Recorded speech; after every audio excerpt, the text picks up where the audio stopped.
Bonsoir à toutes et à tous, je suis ravi de vous retrouver pour cette nouvelle édition. Installez-vous confortablement, voici le sommaire. Nous recevrons deux invités. Le premier, Marc Lecourt, président de l'association des consuls honoraires de Monaco. Il nous parlera du rôle des consuls et des missions de cette association.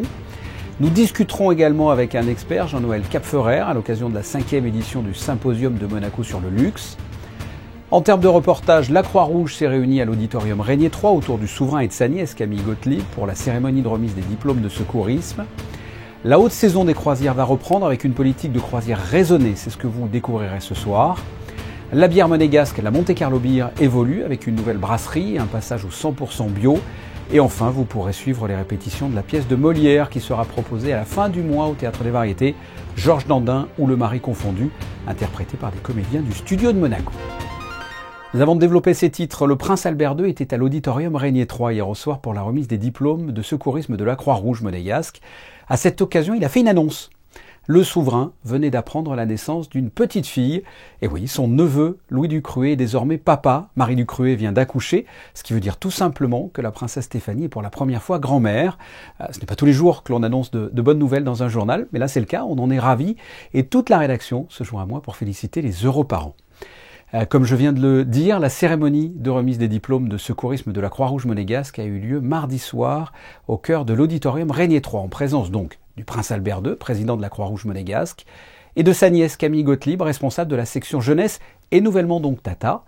Sandrine Nègre et Julien Logier ont suivi cette cérémonie pour vous. Se former pour sauver des vies, apprendre les premiers gestes pour aider, être le maillon d'une chaîne de secourisme. Cela est possible en principauté grâce à la Croix-Rouge monégasque. Dès le plus jeune âge, les scolaires sont sensibilisés. De nombreux collégiens ont d'ailleurs été récompensés. École de police, fonction publique, mairie, secteur privé, milieu associatif. Les lauréats, vous l'aurez compris, viennent d'horizons très divers. Preuve que le secourisme est bien l'affaire de tous. Je suis très honorée d'avoir reçu mon diplôme sur scène ce soir. Alors, je crois qu'il s'agit de recyclage. Qu'est-ce qui se cache derrière ce mot et qu'est-ce qui vous a motivé justement à le faire ? Alors, ma profession, tout d'abord, je suis infirmière et je travaille à l'inspection médicale des scolaires. Et il était essentiel pour moi de recycler, bien sûr, mes gestes de premier secours. Ces formations sont gratuites, comme l'a rappelé le président de la Croix-Rouge monégasque, le prince Albert II.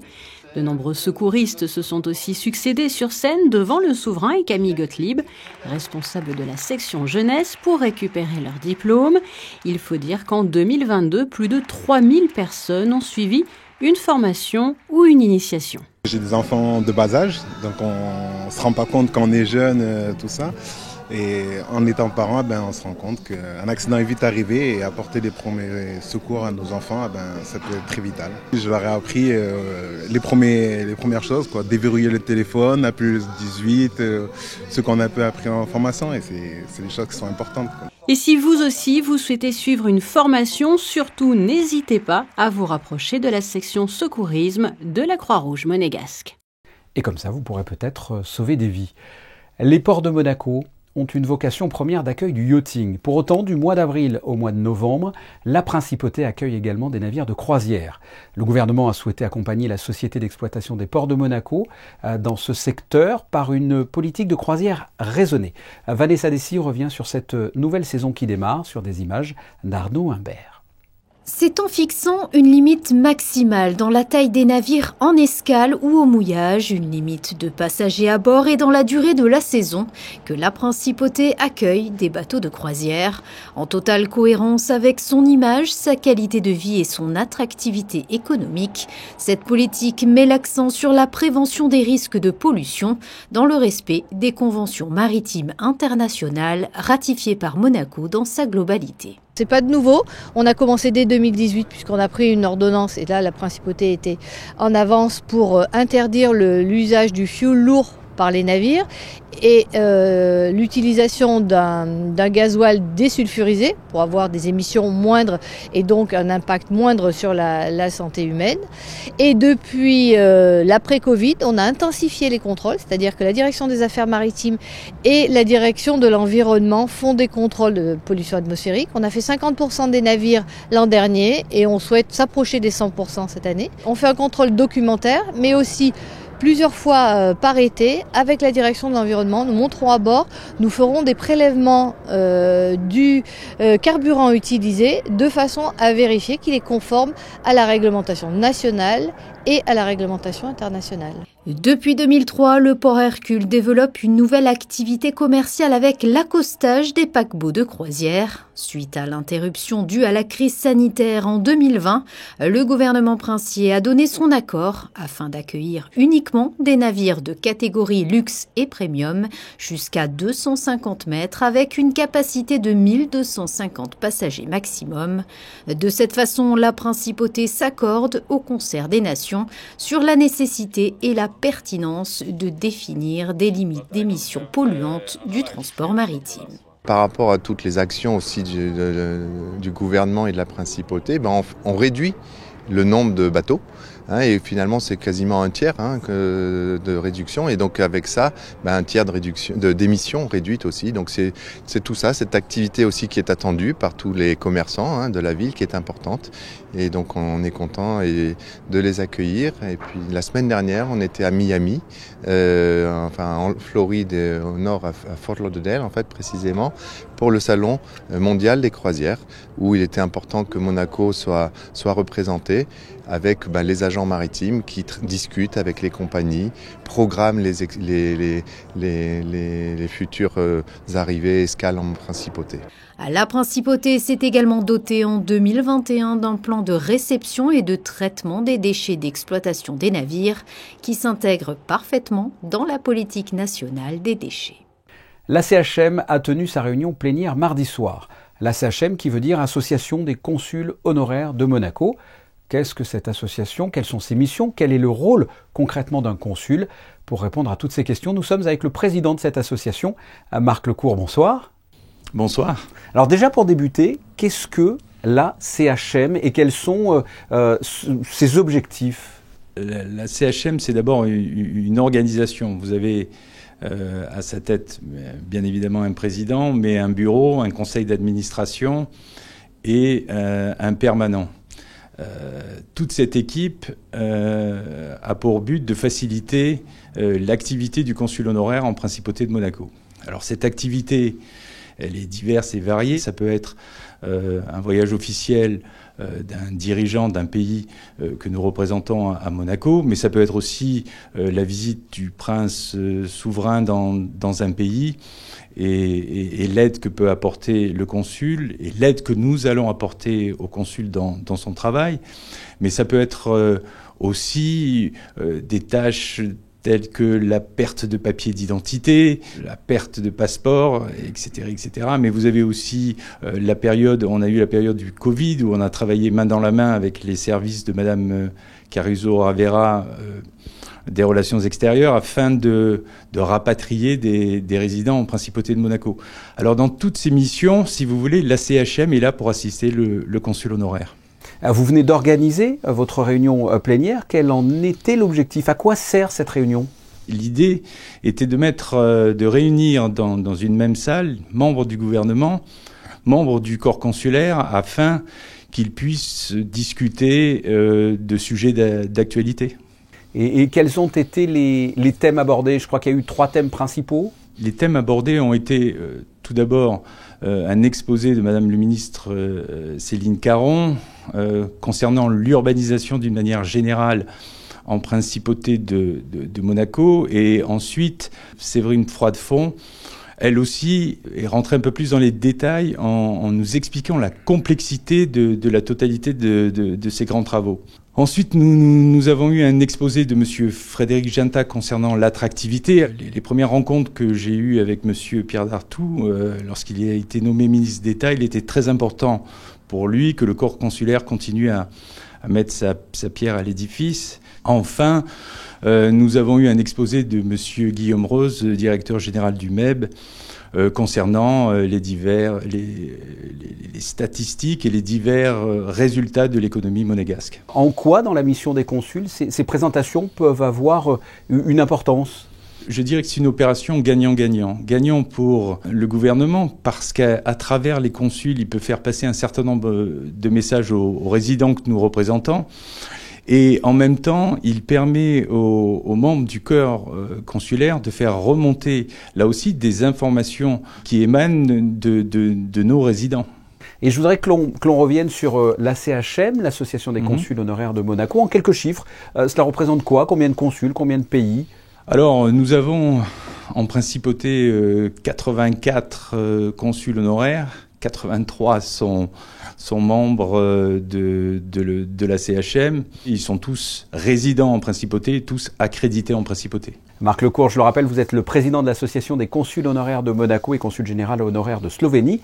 Et vous venez de tenir donc votre réunion plénière. Merci d'avoir répondu à mes questions. Merci beaucoup de votre invitation et à très bientôt. À très bientôt, merci. L'actualité sportive, en bref, en basket, Monaco s'est imposé à Gravelines 73-67. La Roca Team était déjà assurée d'être dans le top 4 en Euroleague pour la suite de la compétition. Et grâce à cette victoire mardi soir, les Monégasques sont assurés d'être en play-off en championnat de France également, sachant que l'ASM est largement en tête du championnat. Moins bonne nouvelle, après un excellent début de saison du MBA, suite aux blessures au fil des matchs de 3 joueuses cadres, l'équipe féminine de basket qui évolue cette saison en Ligue 2 redescendra dans la division inférieure. Ça ne nous empêchera pas d'aller les supporter l'année prochaine. Autre mauvaise nouvelle, 3 joueurs ont annoncé leur forfait pour le prochain Monte Carlo Rolex Master qui débute ce week-end. 3 joueurs et pas des moindres. Rafael Nadal, 14e au classement, Carlos Alcaraz, 2e joueur mondial et Félix Auger-Aliassime, 7e.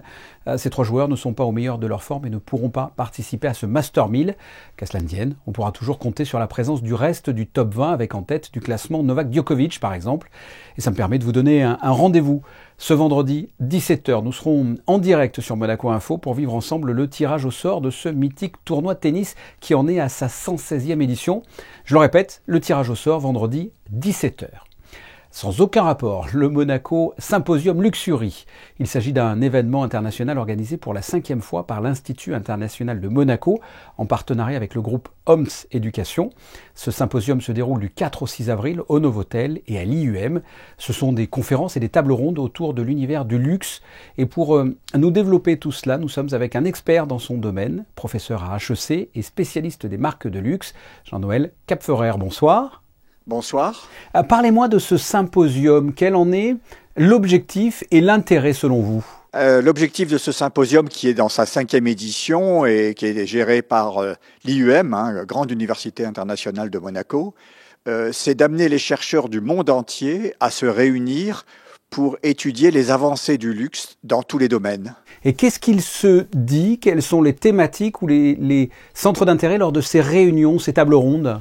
Ce qui va se dire, c'est que sur le plan du philosophique, le luxe a beaucoup évolué. Aujourd'hui, être dans un endroit sans pollution, c'est un luxe. Donc le luxe et la notion de luxe a beaucoup évolué. En revanche, le secteur du luxe, lui, est très très florissant.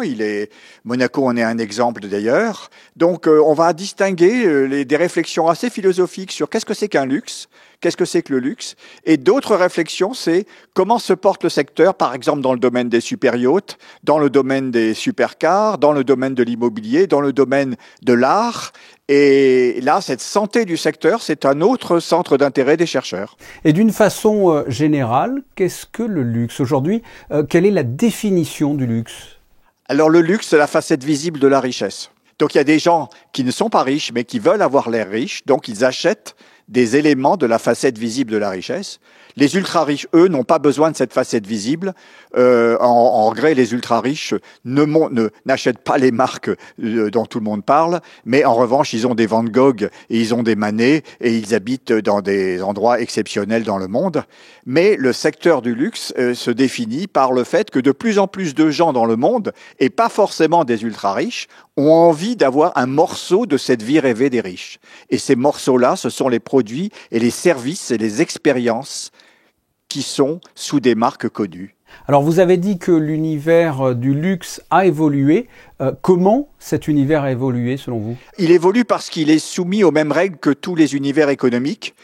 Il ne peut pas faire fi de ce qu'on appelle le développement durable. Il est obligé de se poser des questions de développement durable.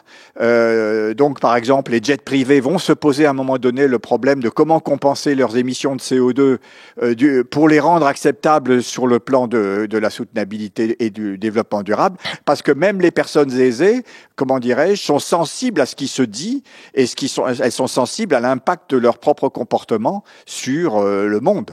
La deuxième, c'est l'évolution vers un luxe qui ne soit pas trop consommatoire, qui ne soit pas un luxe de possession, mais un luxe d'expérience.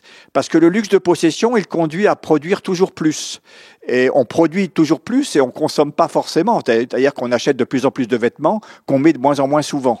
Bon, donc il y a aussi une réflexion sur la location, la revente, l'entretien et tout ce qui fait que fondamentalement on pourrait découpler la croissance du secteur et la production de produits neufs. Le luxe, selon vous, subit la crise ou au contraire la crise alimente le luxe ? La crise touche les gens qui sont dans la fragilité. Alors, d'une façon générale, sur 20 ans, le taux de croissance moyen du secteur du luxe, c'est 6%. Après le Covid, il y a eu ce qu'on appelle le rebound, le reflux, le retour, et les gens, quelque part, sont dominés par deux idées aujourd'hui. Il faut saisir le temps qui passe parce que le Covid nous a rappelé notre fragilité. Et deuxièmement, cette idée que achetons plutôt des choses qui durent que des choses qui ne durent pas. Donc c'est le retour de la vente des grandes icônes, des produits qui sont les produits signatures des grandes marques et qui seront encore là dans 30 ou 40 ans ou même dans 100 ans. Vous nous avez dit que l'univers du luxe était concerné par l'environnement. Ça se traduit comment concrètement ?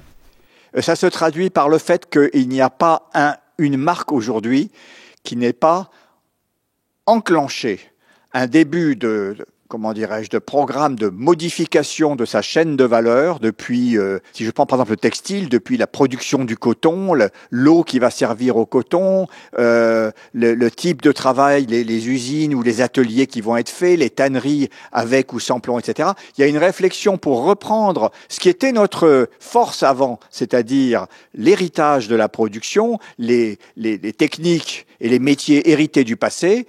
Ils sont souvent assez polluants. Et donc, aujourd'hui, on les remet en cause progressivement, parce qu'on ne peut pas tout casser.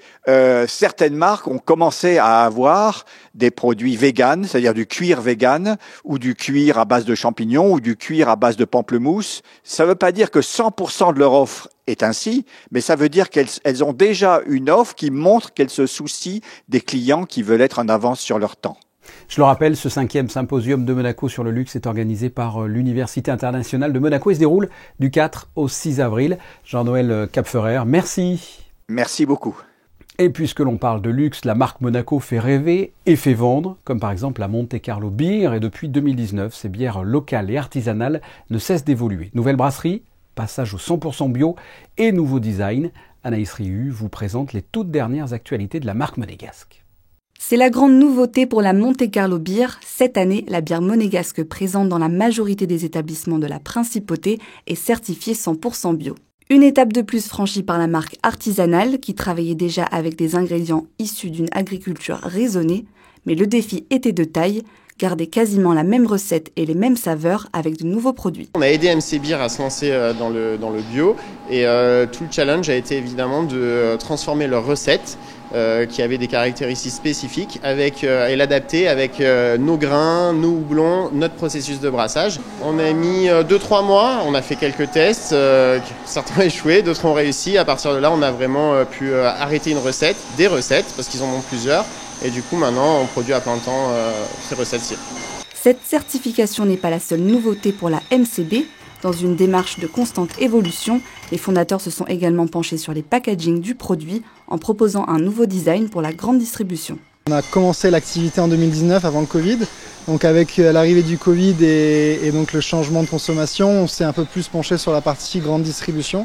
Et on voulait vraiment, donc on a commencé avec une seule gamme qui est la rouge et la blanche au début, et c'est vrai que maintenant qu'on commence à être un peu plus connu et qu'on commence à avoir un peu plus de volume, on voulait vraiment différencier la partie grande distribution, donc GMS, grande et moyenne surface, de la partie café, hôtel, restaurant. Donc c'était important pour nous de différencier les deux et d'avoir justement une gamme qui va être vendue uniquement dans les hôtels prestigieux et cette gamme qui est accessible à tous. Et tous ces changements sont possibles notamment grâce à la nouvelle brasserie située à Moinsartou, avec laquelle se sont associés les entrepreneurs. Le but pour nous, c'était de se rapprocher un petit peu plus de la principauté. Donc on a commencé dans le 83, aujourd'hui on est dans le 06. À terme, on aimerait bien s'installer dans la principauté, donc à Monaco. Le choix de Moinsartou, c'était aussi un choix stratégique. C'est vrai que la ville est certifiée EcoCert, donc elle est beaucoup dans le bio. Donc la brasserie est également bio, donc ça reste dans la lignée de notre objectif de changer nos recettes et de devenir 100% bio. Son prix, 2,50 à 12 € l'unité selon le point de vente. Et après 200 000 bouteilles vendues l'année dernière, la MCB souhaite au minimum doubler son chiffre en 2023, avec des exports également à l'international, comme en Grèce, au Japon ou encore en Chine. L'été va arriver très vite et si vous voulez vous faire une Monte Carlo Beer sur une terrasse au soleil sans vos enfants, sachez que Pierre Frolla organise des stages de plongée et l'inscription pour faire partie des Pirates des Abysses est déjà ouverte. Il suffit d'aller sur le site internet Académie Monégasque de la Mer. Ces stages d'été s'adressent aux enfants de 8 à 16 ans et se déroulent de 8h30 à 17h du lundi au vendredi. Vos enfants pourront pratiquer la plongée en bouteille, en apnée, faire des randonnées palmées tout en étant sensibilisés à l'environnement. Et pour ceux qui désiraient trouver un job d'été ou plus, le musée océanographique a organisé ce mercredi sa journée de recrutement. Il y avait en tout 39 emplois à pourvoir, des contrats de saisonniers, de vacataires ou des contrats à durée déterminée, que ce soit dans le service animation, en boutique, au caisse et autres. Vous le voyez sur ces images, de nombreuses personnes se sont présentées. Du théâtre avec le studio de Monaco et une pièce de Molière qui sera proposée à la fin du mois au Théâtre des Variétés, Georges Dandin ou Le Mari confondu, mise en scène par Yves Carlevaris et Michel Ulrich. Christine Datomel et Sylvain Péroumal ont assisté aux ultimes répétitions. Reportage. C'est tout un petit monde, toute génération confondue, qui répète les dernières scènes de cette fameuse pièce de Molière au sein des locaux du studio de Monaco. Sous le regard des deux metteurs en scène, les comédiens jouent avec justesse et finesse, une pièce qui est exigeante et qui demande de la rigueur et une forte maîtrise du jeu. Il faut bien le dire que c'est pas une pièce facile de Molière. C'est pas, elle n'est pas comme certaines pièces très comiques de Molière, non. Elle est grinçante, je dirais. Donc, Yves et moi, on a essayé de la rendre le plus drôle possible. J'ai vu des mises en scène, y compris à la Comédie Française, où c'était vraiment noir. Là, mais ça, on ne veut pas. C'était l'entente, le renouvellement de l'entente franco-espagnole. Et donc, c'est une pièce avec des ballets, musique de Lully. Alors, pourquoi j'ai choisi ? Parce que je crois qu'elle a des résonances avec notre époque. C'est une jeune femme qui refuse la tyrannie de son mari. Donc ça a à voir avec notre époque beaucoup. Il y a aussi dans cette pièce une comédie amoureuse. Il ne faut pas passer à côté de ça. Parce que cette jeune femme qui a 16 ans, 17 ans, bien sûr, est complètement émerveillée par Clitandre, qui vient de la cour de Louis XIV, alors elle a des grands yeux complètement énamourés. Une pièce qui allie à la perfection chant, musique et jeu. Georges Dandin ou Le Mari confondu est une comédie ballet en 3 actes de Molière, où le rythme est soutenu, les répliques cinglantes et qui mêle avec brio la tragédie à la comédie. Alors si vous souhaitez réserver vos places, la pièce sera jouée les 28 et 29 avril prochains au Théâtre des Variétés à 20h30. Le rendez-vous est pris. On passe à la météo, toujours avec vous, Christinda. Bonsoir. Si j'ai bien compris, ce sera un temps mitigé pour demain. Bonsoir Fabien. Jeudi, quelques passages nuageux seront prévus. Le soleil arrivera parfois à s'imposer, mais le ciel restera globalement couvert. Les températures seront stables, 13 degrés pour les maximales et 7 degrés pour les minimales. Le soleil se lèvera à 7h02 et se couchera à 20h03. Demain, nous fêterons les Marcellins. Merci Christinda. À la fin de la semaine débutera la 116e édition du Monte Carlo Rolex Masters avec en direct le tirage au sort vendredi à 17h et tous les soirs de la semaine à partir de 20h30 votre émission tennistique présentée par nos experts Frédéric Elion, Christophe Paco et Laurent Orsini. Dernière ligne droite pour le MCCC avant d'accueillir les joueurs comme vous allez pouvoir le constater avec les photos du jour de Stéphane Dana. C'est la fin de ce journal, vous retrouverez ce jeudi 19h Julia Vial à la présentation. Passez une excellente soirée, à très bientôt, au revoir.